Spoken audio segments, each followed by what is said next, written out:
बिस्मिल्लाहिर्रहमानिर्रहीम। अस्सलाम वालेकुम। Class 9th subject science. Topic force and laws of motion. तो अजीज़ तलबा व तलबात, force and laws of motion में कल हमने सेकंड लॉज ऑफ मोशन पढ़ा था। आज हम फर्स्ट लॉ ऑफ मोशंस जो न्यूटन्स ने दिया है वो उसको डिस्कस करेंगे कि Newton's first law of motions क्या स्टेट करता है।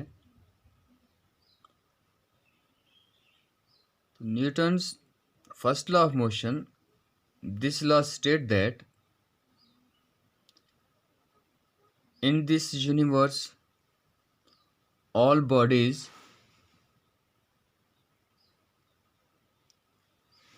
will remain in their state of rest or of uniform motion in a straight line until some external forces apply to bring about change in their state.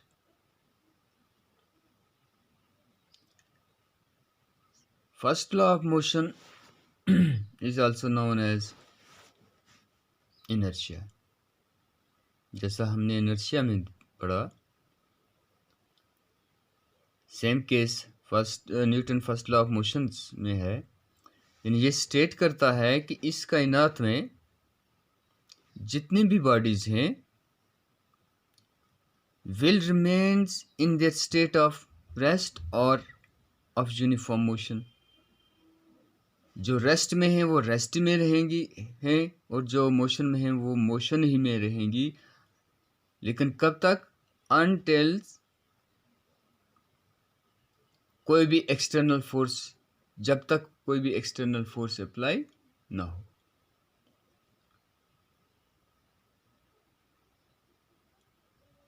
तो इस तरह इस law के मुताबिक according to this law motion can be divided into two part.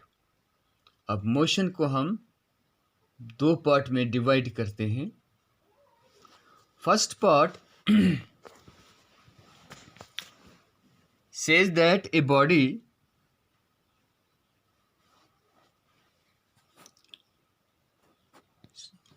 first part says that a body at rest continue in its state of rest unless some external forces is applied to bring change in its state of rest.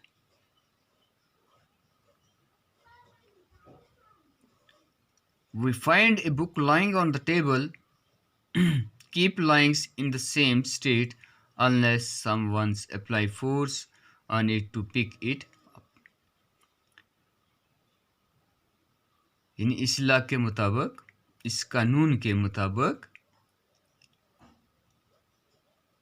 कि कोई भी body अगर वो rest state में है तो वो rest ही state में रहेगी जब तक कि न हम कोई एक्सटर्नल फोर्स अप्लाई करेंगे उसकी स्टेट को, उसकी हालत को तब्दील करने के लिए। एग्जांपल दे रहा है, अगर हम एक टेबल पर एक किताब छोड़ते हैं, वो किताब रेस्ट फॉर्म में होगी, वो तब तक वो रेस्ट फॉर्म ही में रहेगी जब तक कि कोई एक्सटर्नल फोर्स उस पर अप्लाई ना हो, या हम खुद उसको पिक करेंगे। जो ही हम उसको पिक करेंगे उसकी स्टेट चेंज हो जाएगी, या सम एक्सटर्नल फोर्सेस भी है, इवेंट्स वगैरह भी हो सकती है। तो सेकंड पार्ट जो है, second part say that a body in uniform motion continues moving in straight line path with a uniform speed unless someone apply external force to stop it. but in our daily life it appears but different. यानी पहले part में, पहले हिस्से में हमने ये देखा कि अगर कोई भी बॉडीज रेस्ट फॉर्म में है इस यूनिवर्स में, तो वो रेस्टी फॉर्म में रहेगी जब तक कि उस पर कोई हम एक्सटर्नल फोर्स अप्लाई करेंगे तो उसकी जो रेस्ट स्टेट है वो चेंज हो जाएगी। सेकंड पार्ट में जब कोई भी बॉडीज यूनिफॉर्म मोशन में होगी वो तब तक मोशन में ही रहेगी जब तक कि ना हम कोई एक्सटर्नल फोर्स अप्लाई करें उसकी मोशन को स्टॉप करने के लिए। यानी बात यहाँ से ये समझ आ रही है कि दोस्त हमारे आसपास, हमारे सराउंडिंग में दो किस्म की चीज़ें पाई जाती हैं। एक किस्म की चीज़ वो हैं जो रेस्ट फॉर्म में है और दूसरी जो है जो मूविंग फॉर्म में है।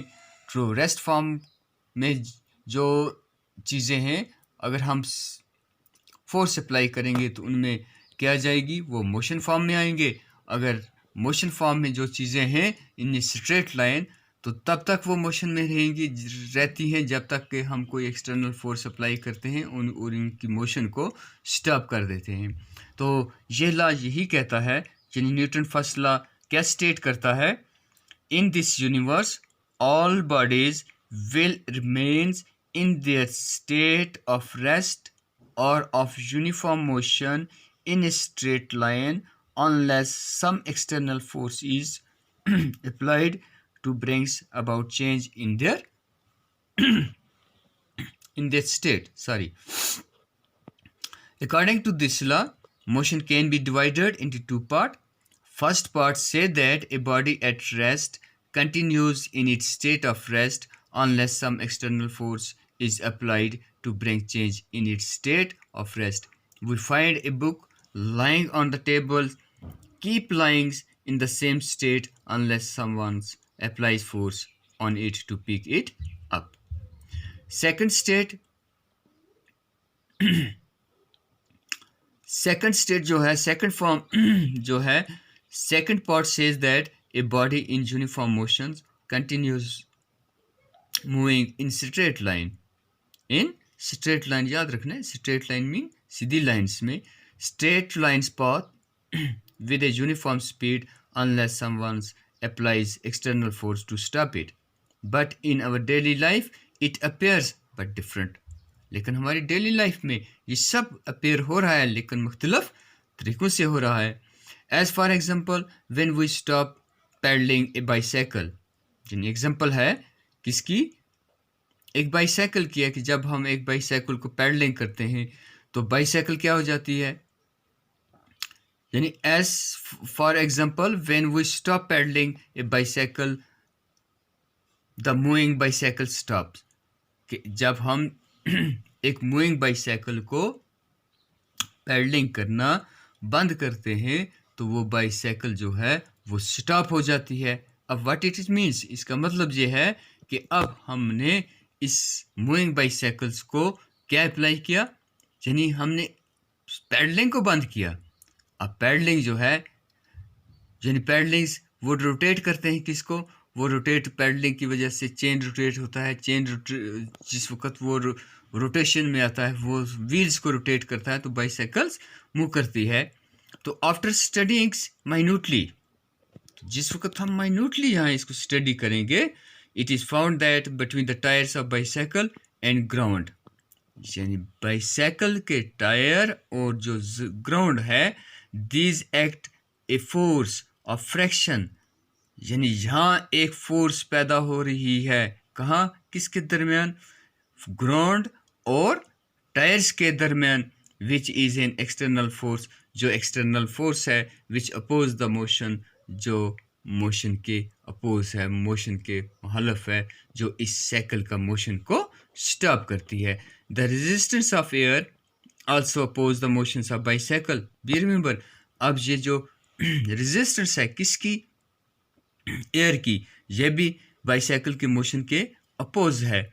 So moving bicycle stops due to these two forces, इसलिए ये बाइसाइकिल की जो मूवमेंट है, मोशन है, ये स्टॉप हो जाती है। किसकी वजह से?